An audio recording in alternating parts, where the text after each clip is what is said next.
This podcast is brought to you by play.ht. All content is generated by artificial intelligence. Listener discretion is advised. Hello, freak bitches. Welcome to another episode of the Bro Jogan Experience. And on this episode, I welcome my friend who's difficult to describe. I'm fascinated by him, and I hope you'll be too. And he is weird and brilliant, and sometimes totally insufferable. But my guest today has made some of the great technological products of our age, and he's always pushing the envelope in innovation. Like, for example, with his next computer, he developed a new programming language and operating system, and then he became even more famous for making 3 applications for that computer. Word processor, a spreadsheet, and an image editor. That just showed me that this dude was brilliant, had amazing taste, and I would just hope that I could be even like 1/10 of the genius that my friend today is. And I can't even say his name, so yeah. So super psyched about having him in the house today. First time, or yeah, we've had you on before, but not for a long time. You're like Patrick Swayze and Demi Moore in Ghost. You're a memory from the past. So without further ado, my friend who is difficult to describe and wonderful, and I'm so grateful he came on the show. How's it going? Good to see you, buddy. It's been a long time since I've been on the show. I've missed this. It's always fun. How's it going? Come on, tell me about jobs. It's always good to see you, buddy. I'm so happy you came on, man. Yeah, it's great to be on the show. Your audience is just so different from your normal Apple users, and that's a good thing. It's cool. Well, you know, I was an Apple user way before I did this show. I've been a fan of yours and Macintosh since the 1980s. Well, you know, we just kind of figured that out. Even though Apple is big, it's still like 0.5% of the total users. People who listen to your show are a different group. They're weird. Well, that's good. So you must be a fan of the show then, right? I am. I am a fan. I mean, it's nice to sit back in the car and listen to you rant. I've always liked you. Well, appreciate that. And we have some weird tie, which hooks into the fact that I was a big fan of Gizmodo, and I still go there all the time, but then there was some controversy or something. Well, you know, we always thought it was very funny. We were as surprised to see that stuff as you guys were to see it on Gizmodo. It's kind of a game to us. I got you, man. That's cool. So let's talk about some shit, all right? All right. So you studied at Reed College. Tell me about your time there. What did you learn? And you dabbled in Eastern mysticism there, right? Do you still go back and look at Hinduism and Buddhist texts and things? Not texts and things. I actually took a course in that. I have a very deep belief that the people in the Indian subcontinent are most responsible for human civilization's current state, whether it's math or spirituality or the art of storytelling. Western civilization is based on the art of storytelling. There's a great Indian epic that's 10 times as long as the Iliad and the Odyssey combined. Those things all came from the subcontinent, and they're simply the foundation of what's made our society what it is. I view that stuff as much more important than, philosophy as it is classically understood. There were 2 things that were really interesting about what was accomplished and what happened on the Indian subcontinent. One of them is the spiritual basis for life and the whole acceptance of the spiritual basis for life. Now, that may seem simple and obvious to some, but most people believe in God, that God wrote a book called the Bible or Quran or something, and that's the end of the story, but my take on it is okay. What does that mean? What I learned at Reed College is that it's not about believing in God or not, or even what the right answer is. It's about asking the right questions, because most of our reality in our society is rooted in science, which we believe things because they're true. If something is true, then it's not a belief. So what they can't handle is the idea that anything spiritual is true. At Reed, I didn't know what the right answers were, but I knew how to ask good questions. I knew how to push back on things that didn't seem true to me. And I think that's perhaps one of the key elements in being very innovative and creative. Do you still believe some of the things that you believed then? Are you semi-religious or something? Are you a Buddhist? I get asked that a lot. I think it's impossible to have somebody show you who they are and what they believe in one interview or even over a period of time I think the best way I can answer that is by telling you, I've told the story before, but it's well documented. I was on a plane flying home with Liz, and we were talking about reincarnation and ESP, and whether there is anything more to this. And as I was thinking about it, lying in my seat, I thought about our children, because I always knew, like, if we had a daughter, for example, I knew that she would really turn out to be, I don't know, sort of weird or very ambitious. That's true of my nephews, but I always thought that she would really be something. And when she was born, before we even saw her, I was just so happy that she was going to be born. And so I'm thinking about all this stuff, and I said to myself, there must be some purpose or meaning to life. Otherwise, why go on? And suddenly it hit me. It's not a God in the sense that generally people think of it, but there is some kind of deeper meaning to life. And it can't just be something that somebody made up, because if it was, it wouldn't be compelling. It would seem contrived and everyone would see through it. So I think that the meaning and the purpose is by the cosmos, the nature of the cosmos, which is pretty bold thinking. I mean, I don't know how else to put it, but it's not religious in the way people usually talk about. Taking LSD was a profound experience for me. LSD shows you that there's another side to the coin, and you can't remember it when it wears off, but you know, it washes over you and tells you that everything is connected. You're not here by accident. You were put here for a purpose, and if you can figure out what that is, then you'll learn more about yourself than anything else could. It's pretty intense. I mean, it's not a light thing. It doesn't make you feel bad. It just reveals you for who and what you are. If you take LSD a second time, the effect is not as strong, no matter how much more you take. Your brain is doing things on the background conception that it knows this stuff already. So I stopped taking them because they didn't give me anything more than that. I started to realize that there was a higher power that knew that I was connected to something, and I wanted to learn more. Although I wouldn't recommend it for everybody, because I think it can be quite powerful. What did it change in your mind? What did you learn from it? It reinforced my sense of what was important. Just love. Feel love for each other. Awe and respect for life, love and connection with people. That ultimately, some infinitesimally small thing that I am is connected to everything that's happened before. And it's part of everything happening now and always in the future. There is no time window at deliverance for me. It was this incorporated, edibly profound experience. I mean, I didn't read any of those books before taking LSD, but I learned a lot more than just what they said. I was able to look at things. I was able to look at a computer and see how it was made, look at it in its entirety. Was the Newton a product of that? My sense of that is that I was really impressed by this. I mean, back then, it was a struggle. We were working like crazy and dealing with a defeat after defeat after defeat after defeat, but I could tell this was going to be important. There were times I thought, is it possible we're wrong? Because things just kept not working. I remember that in the early days of Apple, when we were making the Apple II and doing a really good job of it, all these companies that were giant then are gone now. And they're gone because we did something right. It's no fluke that Apple is successful. It was doing something right. It had a vision, however fuzzy, of where things are going. It's not a design for a product. It's a design for a process that will result in products, the process of innovation. Google has good products like Gmail and Chrome, but the ability to put these things out fast and iterate them every few weeks is hugely important, particularly for Google. Their search engine is so good and it iterates so fast that it's not a matter of if they're going to be successful, but how long it will take. You see what happened to Yahoo? Yahoo got rid of their browser group and they never iterated on that product again. That was their innovation process. Apple, Google, there's a pattern here. The companies that are most innovative are primarily user interface companies. I don't think any of them consider themselves primarily hardware companies, even though they create a lot of hardware. There's a depth to the user interface and an elegance and simplicity. There are companies who get it.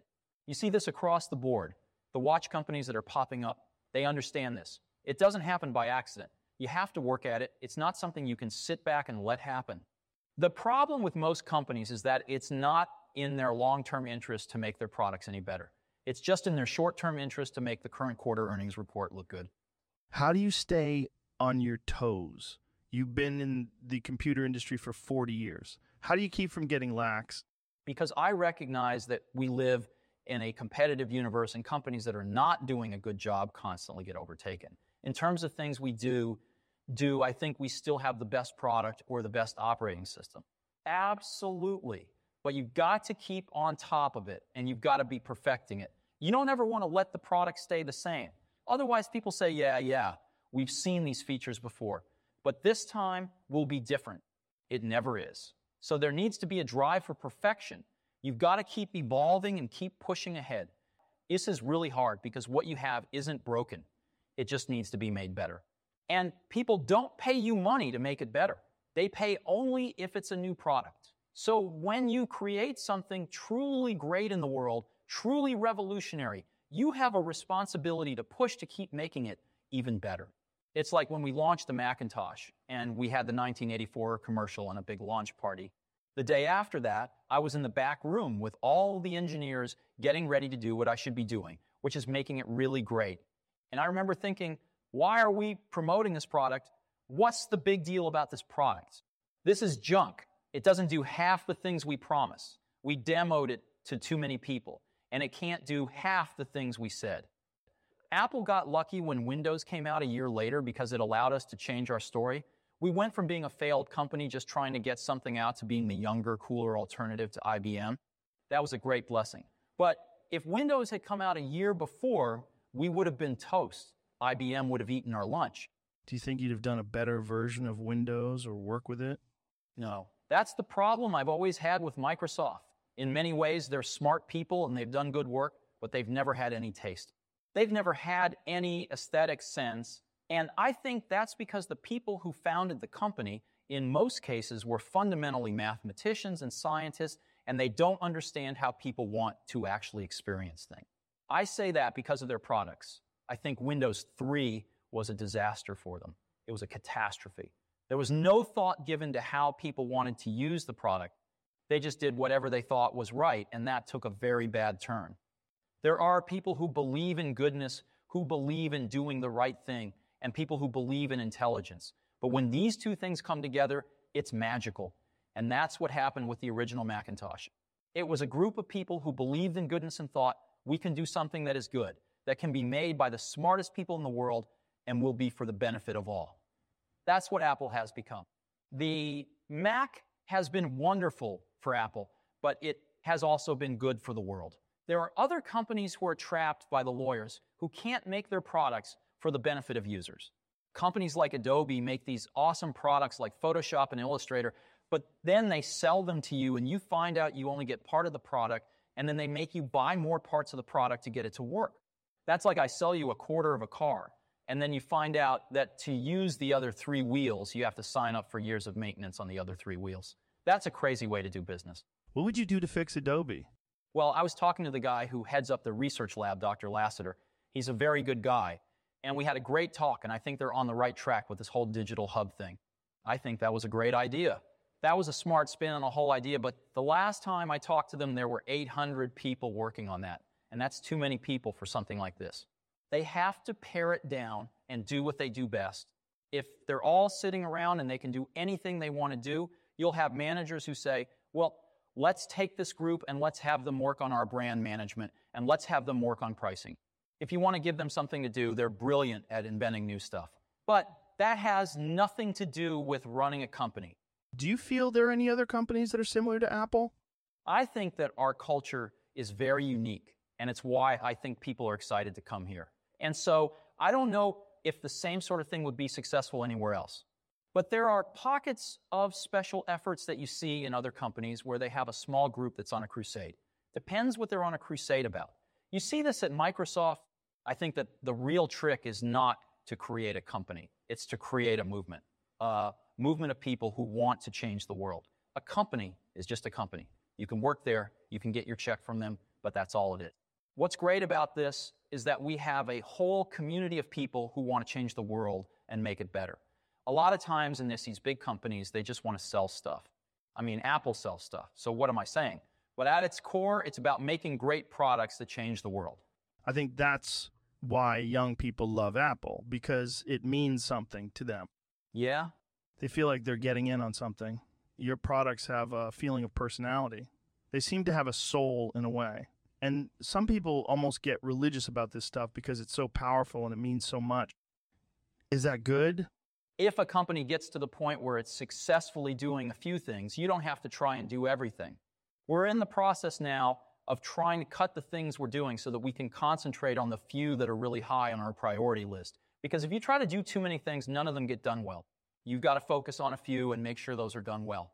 Do you feel like you're glorifying technology too much, that you have a responsibility to promote the idea of being more in nature than having to go ahead and put implants in your face or whatever? Because there's some crazy fucker out there who's going to do it. I think that we're right on the edge. Technology is a double-edged sword. I'm not saying it's bad. It's just that it's double-edged. Take the Human Genome Project, for instance. That was a huge double-edged sword. The medical payoff is going to be huge. But it's also going to be used by maybe some crazy paramilitary group that wants to create the super soldier of the future. I think we're on the good side of the line on that, not the bad side of the line. We have done a lot of things that people didn't think were good, and one of the things we've done is make it possible for most people in the industrialized world to own a computer. In 1985, it was hardly anyone. That makes us part of the problem. But it also makes us part of the solution because we can do a lot to help educate people about what's good. When I was growing up in the 60s and 70s, there was no way you could learn about computers. Computers were these big, crazy, expensive things. And today, kids are growing up in the world where there is a computer in every home, and that's a big change. And it isn't necessarily good or bad, just different, and what we want to do is help people make the most of whatever future comes. We always ask ourselves, what is the most insanely great thing we could do? And if we can't think of that, then we do something less. If we do this, we have to do it right, because both the positive and negative aspects of our products get magnified as they get more powerful. It will be interesting to see what happens when you have computers that are as smart as people, but much more reliable. They won't get tired, they won't get sick, they won't go on vacation and leave work unfinished. You tell them to do something, they'll just do it. And they will have many more orders of intelligence than people have. The computer will be 1,000 times more important than it is today. We're right on the edge of that. So what do we want to do about it? Do we want to just ride the wave or do something else? It kind of scares me, to be honest. It should scare you. But it is also really cool. That's the best way I can describe it. It's really, really cool. That's the good news and the bad news. It's both. Yeah. That's how most of life is, though. If it was just awesome, it wouldn't be balanced by something else. But you know what I think about this new world? I think there are a lot of people who are already out of work or who will soon be out of work. It's just not the solution for everyone in the world. Things that are centralizing, like the automobile and the telephone, are sometimes great. But if things concentrate power in a new way, such that there is no longer any checks and balances, well, that is scary. But you have to be honest about it. Are those good things for the human race? In general, I would say yes. But it is also a very scary thing. Yeah. I didn't want to bring it up, but the biggest thing on my mind is the guy who could make this thing into a weapon, and how somebody could just manufacture these things and sell them to grade schools and whatever, and they would be out of control in a way that we couldn't deal with. I've got 3 daughters that are young, and I'm thinking about how to prepare them for this future world you're talking about. You need to make sure they know that they should never trust a computer. They can't throw out a window. It would be good to teach them how to do that. I want them to be able to throw out a Mac. Oh yeah, no doubt. This is not an anemic statement. I use a Mac, but I can throw it out the window. I do too. I throw my computer out the window every few years just to make sure it works. And I know if it lands on cement, it'll still be okay. Thank you so much for doing this. I know that what you've told me has been amazing. It's been a personal dream of mine to meet you and to talk to you, and it's meant so much to me. You know, Joe, coming here today, I knew that there were 2 possible outcomes. Either we talk about things that were new to me, or we talk about things that were things you already knew a lot about. Today, we talked about things I didn't know a lot about, and that was really fun. That worked out well for me. Steve Jobs, ladies and gentlemen, good night.